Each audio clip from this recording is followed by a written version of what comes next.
On the show today, the Speaker of the House is out. The resolution is adopted. Without objection, the motion to reconsider is laid on the table.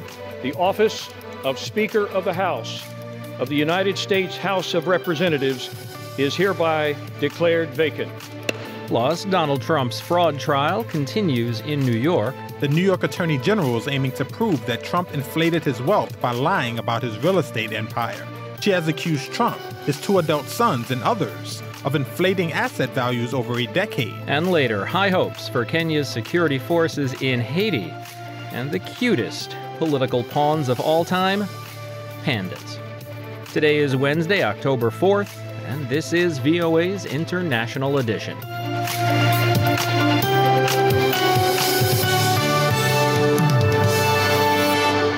From VOA headquarters in Washington, I'm Steve Karish. We get an update from New York and find out what Donald Trump is no longer allowed to talk about in just a few minutes. Now, though, an update from Washington. For the first time in U.S. history, a Speaker of the House of Representatives, who is second in the presidential line of succession, has been removed from office. Facing a challenge from within his own party, Republican Kevin McCarthy was removed from the position by a vote of 216 to 210. VOA's congressional correspondent Katherine Gibson has more. An extraordinary moment in American politics. For the first time ever, the leader of the U.S. House of Representatives has been removed from power. Speaker of the House of the United States House of Representatives is hereby declared vacant. Republican Representative Matt Gaetz forced a vote on removing McCarthy, expressing frustration at McCarthy's leadership after he failed to pass a government funding bill last week with conservative spending priorities. Republican Representative Matt Gaetz. I think $33 trillion in debt is chaos. I think that facing a $2.2 trillion annual deficit is chaos. I think that not passing single subject spending bills is chaos. McCarthy told reporters he would not run again for the role of Speaker. I can continue to fight, maybe in a different manner. I will not run for Speaker again.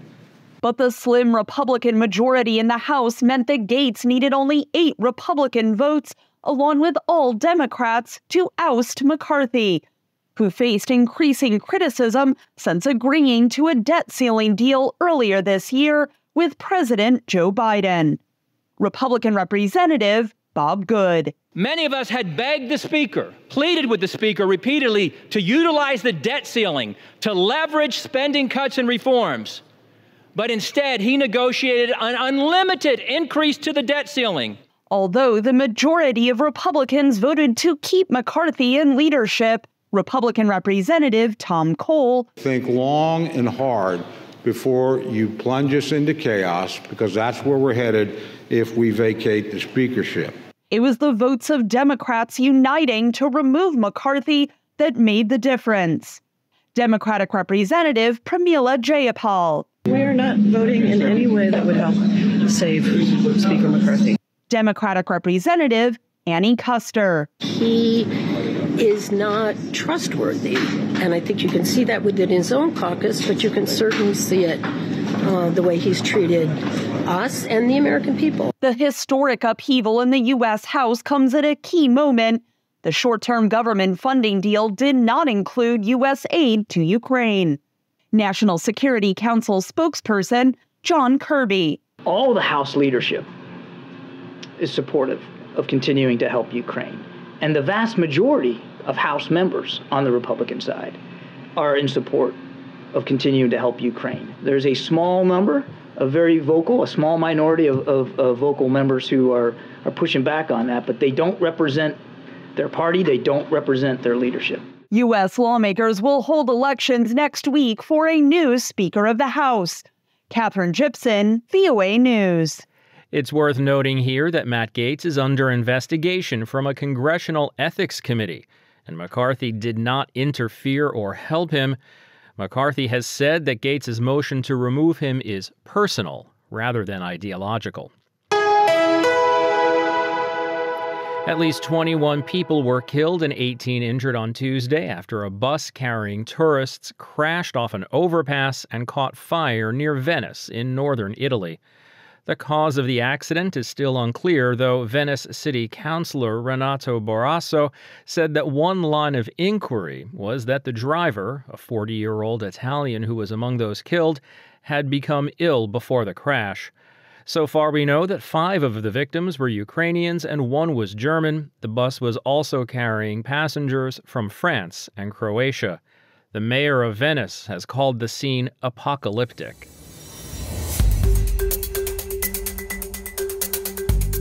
And here are other stories we're following from around the world. EU Foreign Policy Chief Josep Borrell said on Monday that the bloc remains steadfast in its support for Ukraine, announcing a proposed spending package of up to $5.25 billion for Kyiv in 2024. The World Bank said in its semi-annual regional forecast that it now expects China's economic output to grow to 4.4% in 2024. That's down from the 4.8% it expected in April. The bank cited the persistent weakness of its property sector for the changed outlook. And India has ordered Canada to remove 41 of its 62 diplomats in the country. Tuesday's action by India, first reported by the Financial Times, follows both countries ousting of each other's senior diplomats 2 weeks ago. The expulsion follows what Canadian Prime Minister Justin Trudeau called credible allegations of Indian involvement in the murder of an Indian expatriate living near the Canadian city of Vancouver. India denies any wrongdoing. The stakes are high for former President Donald Trump. He's in New York, where his civil fraud trial is continuing. The judge has already determined that he did indeed lie and commit fraud on business documents. And on Tuesday, that same judge imposed a gag order after Trump disparaged a court clerk on social media. Reuters' Freddie Joyner has more. Donald Trump's civil fraud trial entered a second day on Tuesday. A case that could end up dismantling his business empire, as the former U.S. president seeks to re-enter the White House in 2024. This woman is grossly incompetent. He renewed his attacks on Letitia James before the day's proceedings. The New York Attorney General is aiming to prove that Trump inflated his wealth by lying about his real estate empire. She has accused Trump, his 2 adult sons, and others of inflating asset values over a decade to ensure favorable bank loans and insurance terms, and exaggerating Trump's own riches by more than $2 billion.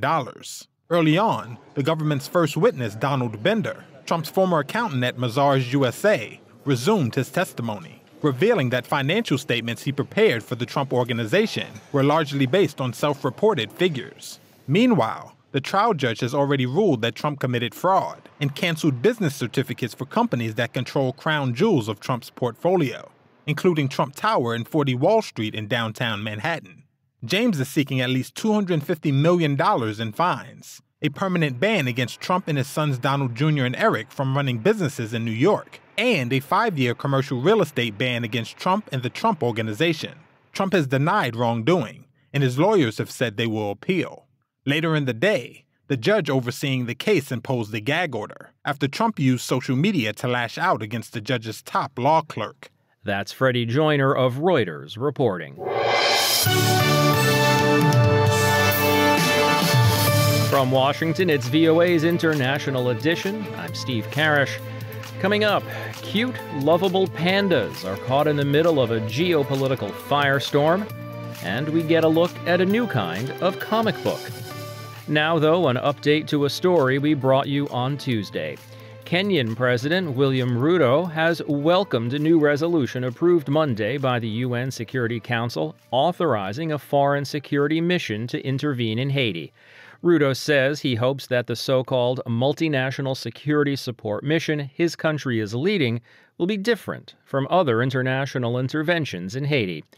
VOA's Nairobi bureau chief Miriama Diallo has the story. In a taped speech shared with the media on Tuesday, Kenyan President William Ruto said he hopes the so-called multinational security support mission, which his country is leading, will make a difference in the lives of Haitians. I welcome the resolution as an overdue and critical instrument to define the multinational mission. This mission is a fundamental intervention to provide the necessary conditions for Haiti to consolidate its development and governance. Ruto said it is essential that resources as well as the operational scope available to the UN team be appropriately reinforced. This comes after the UN Security Council voted late Monday to authorize a foreign security mission to intervene in Haiti a year after the Caribbean nation requested help to quell violent gangs. Kenya offered to lead the operation in Haiti 2 months ago, saying it's willing to deploy 1,000 of its police forces. On a recent visit to Kenya, U.S. Defense Secretary Lloyd Austin lauded the plan. And we intend to work with the United States Congress to provide up to $100 million in support. And we urge others in the international community to follow Kenya's great example. Austin was in Nairobi with his Kenyan counterpart, Aden Duale. Kenya has a very long history of global peacekeeping. We were in Kosovo, we were in Namibia, we were everywhere. We are now in Somalia, we're in DRC. We have our officers in the Tigray monitoring and evaluation mechanism. But others like Eugene Wamalwa, a former Kenyan defense secretary and the leader of the Democratic Action Party of Kenya, told VOA he has some concerns. We would expect the process to be transparent. First of all, starting with our National Assembly, our Parliament should approve this. We expected that this matter should also be discussed at the AU before being elevated to the UN. You know, the principle of subsidiarity should apply. But here, we first heard of it during UNGA in New York. Then we had the Americans praising us for offering our troops. We're not even aware we are sending our police officers in harm's way. We have not discussed it. We've not agreed as a country. UN peacekeepers were deployed to Haiti in 2004 after a rebellion led to the ouster and exile of then-President Jean-Bertrand Aristide. Peacekeeping troops left in 2017 and were replaced by UN police, who left in 2019. Amnesty International Kenya on Tuesday urged the UN member states, other human rights organizations, and citizens to thoroughly examine the mission's human rights and humanitarian implications before the deployment. Meanwhile, Kenyans who spoke to VOA are divided on their police force possibly going to Haiti. We have a lot of problems, not only in the country, but also in Africa. We have problems in Sudan, we have problems in Somalia, we have security problems in several parts of Africa. If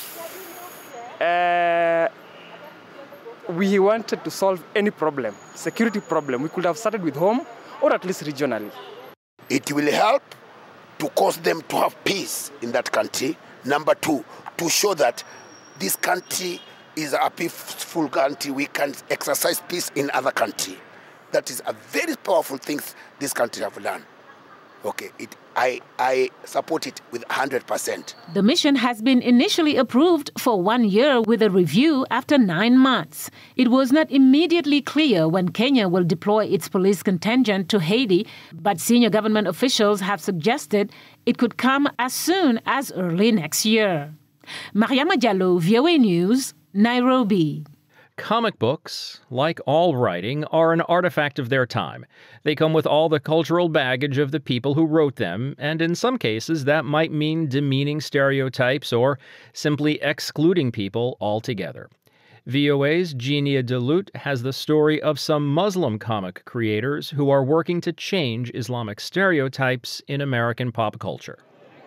For cosplayer Kaval Rahman, recalibrating Muslim narratives in comics starts with dressing as Jasmine from Aladdin in an outfit more culturally appropriate than some of the costumes from the 1992 animated movie. During that time period of when Aladdin took place, the clothing, for instance, that Jasmine wore was not something that during that time period would have been appropriate for her to wear. Shamika Mitchell organized Salam Fandom to celebrate comic creators following Islamic values. You have video game creators who, in their work, as opposed to killing everybody, maybe you're just stopping them, or you're pausing them, or they get to regrow, but they change a little bit. So you don't have to have the same kind of tropes that you see in contemporary gaming or contemporary fandom. The comic book series Zindan focuses on a mythical prison that holds the world's worst criminals. Psychiatrist and comic creator Omar Mirza says it is part of countering stereotypes of Muslim characters as villains and terrorists. We have a group of people that we call the Ansars, and we draw from Islamic history, which, the Ansars were sort of the Prophet's helpers at the time. And so in our story, the Ansars are sort of like this noble group of folks that are tasked with the responsibility to guard this prison, and then also now that the prison has fallen, to be the ones to sort of return those people to justice. Muslim Pakistani-American teenager Kamala Khan is Marvel's Miss Marvel, who fights for good and battles all kinds of supervillains. The character is a powerful force against Islamophobia, says Muslim anti-racism collaborative director Marguerite Hill. When we're able to see our heroes in other faces and other cultures, it really helps humanize other people. So instead of making the other and dehumanizing them, when we're relating to them in their stories, we're able to treat them like full human beings. So it's really powerful through storytelling where we can make a difference. Hill says Miss Marvel helped her own daughter connect with Pakistani classmates and is a strong representation for Muslim girls around the world. Miss Marvel is scheduled to make her big screen debut later this year in the superhero movie The Marvels. Genia Dulo, VOA News, San Diego, California. At least 37 people, including 2 pregnant women, were burned to death after a blast at an illegal oil refinery in southern Nigeria. Angela Johnston of Reuters reports. A blast at an illegal oil refinery in southern Nigeria on Monday has killed dozens of people, including 2 pregnant women. That's according to a local security official and community leader. The explosion took place in Rivers State. Illegal refining is common in the country's oil-rich Niger Delta region. Impoverished locals tap pipelines to make fuel to sell for a profit. But the practice is often deadly. Nigeria has tried to clamp down on illegal refineries for years, but without much success. Local environmental groups say part of the problem is that powerfully connected politicians and security officials are involved. Oil theft is one of the factors pushing major companies operating in Nigeria to shift their focus to deep water operations. That's Reuters' Angela Johnston. For 31 years, Macedonian-born soccer coach Sasha Kuroviski has instilled passion for excellence into the University of Maryland's soccer program. The result is success both on and off the field. VOA's Jane Bojewski reports. Since his arrival in College Park in 1993, Sasha Kurovsky has transformed the University of Maryland into a national soccer powerhouse. It all started from a small village in North Macedonia near city of Tetovo. So this is my mother, Ljubica, and my father, Trpe, took the picture. My brother, Vancho, that's myself, and my sister, Diana. And we're all still very close. He emigrated from Macedonia at the age of 8 and grew up in Ontario, Canada. He accepted a scholarship from the University of Wisconsin to study and play soccer. It changed his life. When my career as a player ended early because there was no place to play professional soccer when I left college, the North American Soccer League folded. I quickly immersed myself in developing my skill set. So I have a master's degree in business. I took all of the coaching licenses I could, and I became a top young coach. Money's push up and in! And at the top is where he has remained.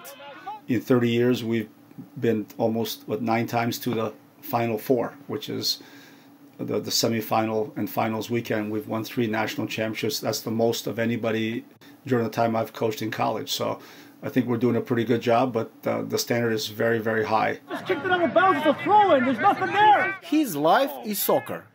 On the weekends, Kurovsky is watching highlights of major soccer league teams around the world, and he says he has high hopes for the Major League Soccer in the U.S.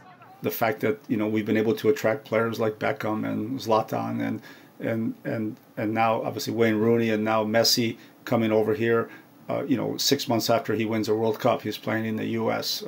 That's a statement of intent that not only is this a great country to live in, but the quality of soccer or football is improving, and it's very, very high. In 3 decades, Kirovsky has built a sterling reputation in soccer, but it's not all work for the coach. At the end of the match, an inevitable part is a delicious ice cream made in his honor. Jana Bojajiewski, VOA News, Washington. And finally today, pandas have become the cutest and cuddliest pawns in Washington's diplomatic tensions with Beijing. In fact, China could be taking its pandas away from the U.S. as a political statement. AP correspondent Tiffany Wong reports. The 3 pandas at the National Zoo are set to return to China in early December, and the only pandas left in the U.S. at the Atlanta Zoo will go late next year. China shows no signs of renewing the 50-year-old exchange agreement, and Dennis Wilder for the Initiative for U.S.-China Dialogue on Global Issues at Georgetown University says it can be a punitive measure from Beijing. Now, the Chinese are angry with us. They're angry over the semiconductor restrictions, the number of sanctions that the Biden administration has placed on Chinese individuals, problems Chinese have now getting visas to the United States. So it could well be possible that they're trying to send a signal. I'm Tiffany Wong. And that's going to wrap it up for us today. This has been International Edition on the Voice of America. On behalf of everyone at VOA, thanks for joining us. For pictures, stories, videos, and more, follow VOA News on your favorite social media platform and at voanews.com. Until next time, I'm Steve Karish in Washington. Stay safe and have a great day.